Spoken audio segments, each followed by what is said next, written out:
আবহমান বাংলার গ্রাম মানেই গাছপালা ঘেরা সবুজের মাঝে সারি সারি মাটির ঘর। একসময় বাংলার প্রতিটি গ্রামেই ছিল মাটির ঘর। আধুনিক ইট পাথরের দালানের ভিড়ে সেই ঐতিহ্য আজ বিলুপ্তির পথে। অথচ পরিবেশ বান্ধব, কম খরচে নির্মাণ করা যায় এবং প্রাকৃতিকভাবে শীতল থাকার কারণে মাটির ঘরকে গ্রামাঞ্চলে বলা হয় গরিবের এসি। নারায়ণগঞ্জের রূপগঞ্জে এখনও প্রায় 2 শতাধিক মাটির ঘর রয়েছে। মাটির ঘর তৈরিতে সাধারণত এঁটেল বা দোআঁশ মাটি ব্যবহার করা হয়। মাটির সঙ্গে খড়, ধানের তুষ বা পাটের আঁশ মিশিয়ে শক্ত করা হয়। এরপর স্তরে স্তরে গাঁথা হয় দেয়াল। সাধারণত দেয়ালের উচ্চতা 18 থেকে 24 ইঞ্চি রাখা হয়, যাতে ঘরটি মজবুত হওয়ার পাশাপাশি তাপ নিয়ন্ত্রণে সক্ষম হয়। সঠিকভাবে নির্মাণ ও নিয়মিত রক্ষণাবেক্ষণ করা হলে একটি মাটির ঘর টিকে থাকতে পারে 50 থেকে 100 বছর পর্যন্ত।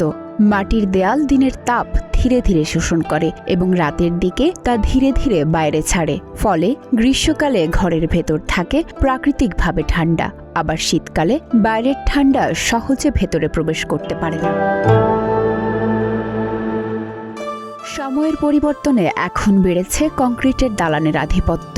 জীবনযাত্রার আধুনিকতা, দক্ষ কারিগরের সংকট এবং অতিবৃষ্টিতে ক্ষয়ক্ষতির আশঙ্কায় মানুষ ধীরে ধীরে মাটির ঘর নির্মাণ থেকে সরে এসেছে।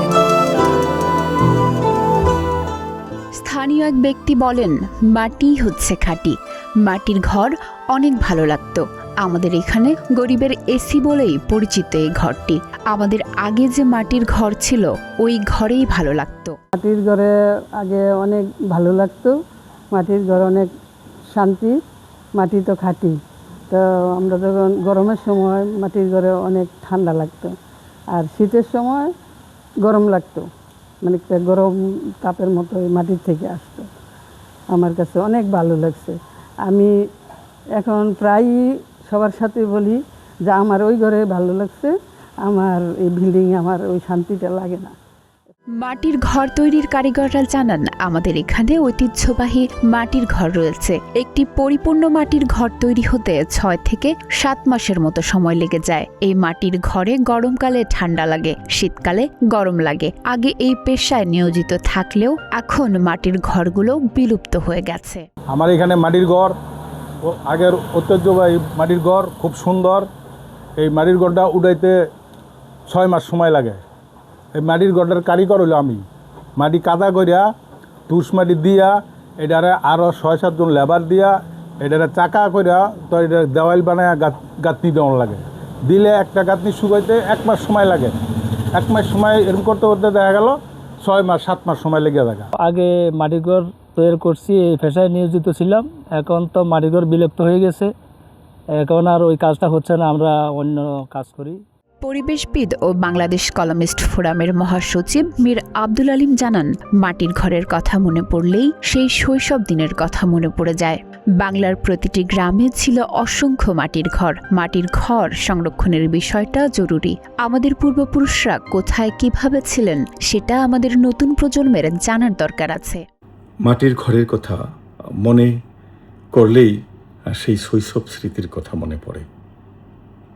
গ্রাম বাংলার সেই মাটির ঘর প্রতিটি গ্রামে, এদেশের প্রতিটি গ্রামে ছিল অসংখ্য মাটির ঘর।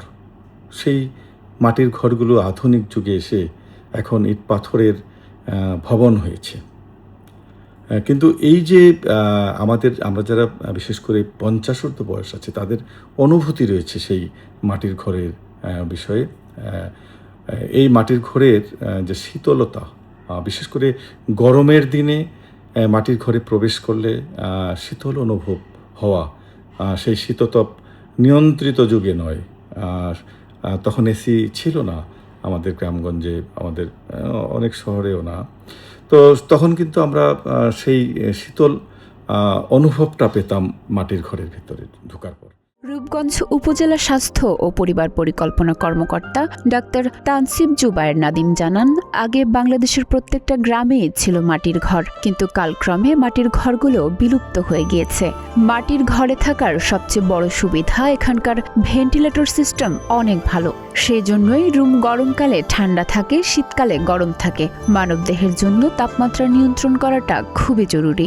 মাটির ঘরে থাকলে তাপমাত্রা নিয়ন্ত্রণ ক্ষমতা বেশি থাকে, তার জন্য রোগবালাই কম হয়। এছাড়াও মাটির ঘরে থাকলে প্রকৃতির কাছে থাকা যায়। প্রকৃতির কাছে থাকলে একজন মানুষ মানসিক এবং শারীরিক দুইভাবেই সুস্থ থাকে। বাংলাদেশে আগে প্রায় প্রত্যেকটা গ্রামে গঞ্জে এবং সবখানে অনেক মাটির ঘর ছিল, কিন্তু কালক্রমে মাটির ঘর অনেকটা বিলুপ্ত হয়ে গেছে। মাটির ঘরে থাকার যে বড় সুবিধাটা সেটা হচ্ছে এখানকার ভেন্টিলেশন সিস্টেম খুব ভালো থাকে, অর্থাৎ এখানে মাটির ঘরে যে মাটির ফাঁকে ফাঁকে আপনারা জানেন যে বাষ্পীয় কণা এবং বাতাস চলাচলের সুবিধা থাকে, সেজন্য রুম দেখা যায় শীতকালে ঠান্ডা মানে গরম থাকে এবং গরমকালে ঠান্ডা থাকে। সুতরাং একটা সুন্দর আবহাওয়া মেনটেন হয় এবং আপনারা জানেন মানবদেহের জন্য আবহাওয়া নিয়ন্ত্রণ করাটা এবং তাপমাত্রা নিয়ন্ত্রণ করাটা খুবই জরুরি। সেক্ষেত্রে মাটির ঘরে থাকলে তাপমাত্রা নিয়ন্ত্রণ করার যে ক্ষমতাটা সেটা অনেক বেশি থাকে বলে রোগ এবং অসুখ বিসুখ অনেক কম হয়। এছাড়াও মাটির ঘরে থাকলে যেটা হয় সেটা হচ্ছে প্রকৃতির একটা কাছে থাকা যায়। আপনারা জানেন যে প্রকৃতির সাথে থাকলে, প্রকৃতির কাছে থাকলে একজন মানুষ শারীরিকভাবে এবং মানসিকভাবে দুই দিক থেকে সুস্থ থাকে।